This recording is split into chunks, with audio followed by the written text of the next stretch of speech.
अस्सलामु अलैकुम दोस्तों, नईम चिश्ती इन्फो के साथ आपकी खिदमत में हाज़िर हैं। आज हम आए हैं यहाँ पे जबरू पकौड़े।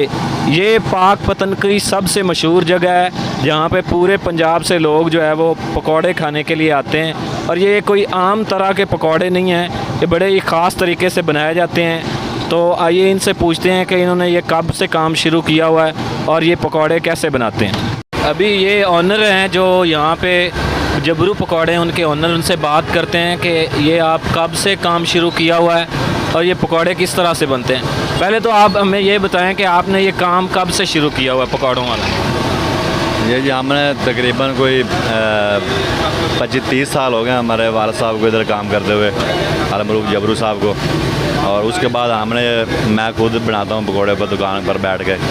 तो अल्हम्दुलिल्लाह अल्लाह का बहुत शुक्र है, मेयार भी बहुत अच्छा है, हमारा काम भी ठीक है माशाल्लाह।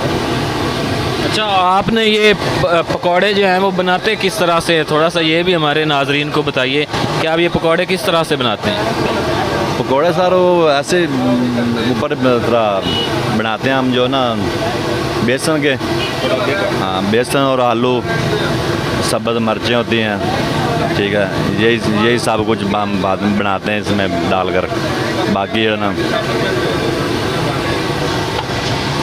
तो यहाँ पे मैंने देखा है कि ये जो है ना परिंदे भी आके आपका ये वाला जो पकौड़े हैं वो खाते हैं। तो ये एक कहानी मैंने पहले भी सुनी हुई है, तो आप बताएं ये परिंदों की क्या कहानी है। ये परिंदे हैं ना, जब हमारे वालिद साहब बैठते हैं दुकान पर 30-35 साल से, ये परिंदे भी हमारे ना शौक़ से, ये जो हमारा ना वो बोर होते हैं पकौड़ों के, वो खाते हैं, बहुत शौक़ से खाते हैं। और सुबह सुबह इनका नाश्ता हम कराते हैं इनको सुबह सुबह भी, और सारा दिन ये हमारे बोर इसी तरह रश रहता है परिंदों का भी और अपने बंदों का भी। अच्छा, कहाँ से लोग जो है वो आपके ये पकौड़े खाने के लिए आते हैं, ज़रा हमारे नाजरीन को बताइएगा कि कहाँ से लोग आते हैं। हम ज़्यादा दूर से तो आपको नहीं कहते, हम ये कहेंगे सऊदी अरब से हमारे पास आए थे बंदे, और चाइनीज़ आए थे हमारे पास, चाइनी, ठीक है, और दुबई से भी इधर हमारे पास आए थे। इधर पाकिस्तान को पूरा पाकिस्तान हमारे पास आता है। तो जैसा कि आप सुन रहे हैं कि जो है वो सऊदी अरब से भी लोग यहाँ पकौड़े खाने के लिए आते हैं, और तकरीबन पूरे पंजाब से, मैंने आपको पहले ही बताया, पूरे पंजाब से यहाँ पकौड़े। अभी आप जो है वो दुकान में रश देख सकते हैं, और आज मौसम भी कदरे जो सख्त मौसम है। तो अगर आप जिस दिन बारिश हो तो यहाँ जो है वो अभी भी आप मोटरसाइकिल की ये लाइनें देख सकते हैं।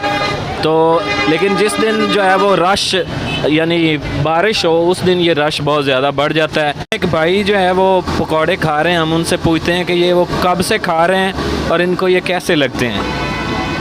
अस्सलाम वालेकुम, बहुत शुक्रिया जनाब। ये बहुत ही नहायत अच्छे पकौड़े बनाते हैं ये जबरू, जो इनके वालिद साहब थे पहले वो बनाते थे पकौड़े, अब ये इनके बेटे हैं। ये काफ़ी हद तक मतलब कि काफ़ी दूर दूर से लोग आते हैं ये खाने के लिए, और नहायत ही अच्छे पकौड़े ये बनाते हैं इनकी। मैं आया हूँ जी कालेपठान चौक, मरले चौक, पाकपतन रोड से। जिस चौक पे खड़ा हूँ तो मेरे पीछे से रोड आ रहा है, ये आरफ वाला रोड है। तो मेरे जो दाएं तरफ रोड है ये बहावल नगर रोड है, जो पाकपतन और बहावल नगर को मिलाता है। और मेरे इस लेफ़्ट साइड पे ये जो रोड है ये पाकपतन से रोड आ रहा है। तो अगर आपने यहाँ जबरू पकौड़े पे आना हो, तो अगर आप पाकपतन से हैं तो आपने होता रोड जो है इस्तेमाल करना है, और अगर आप बहावल नगर से हैं तो आपने फिर भी पाकपतन होता रोड इस्तेमाल करना है। तो उम्मीद करता हूँ कि आपको मेरी आज की वीडियो पसंद आई होगी। अगर मेरी ये वीडियो आपको पसंद आई है तो लाइक ज़रूर कीजिएगा, और मेरे चैनल को सब्सक्राइब भी ज़रूर कर दें। अगली वीडियो के साथ मिलते हैं, तब तक इजाज़त दीजिए। अल्लाह हाफिज़।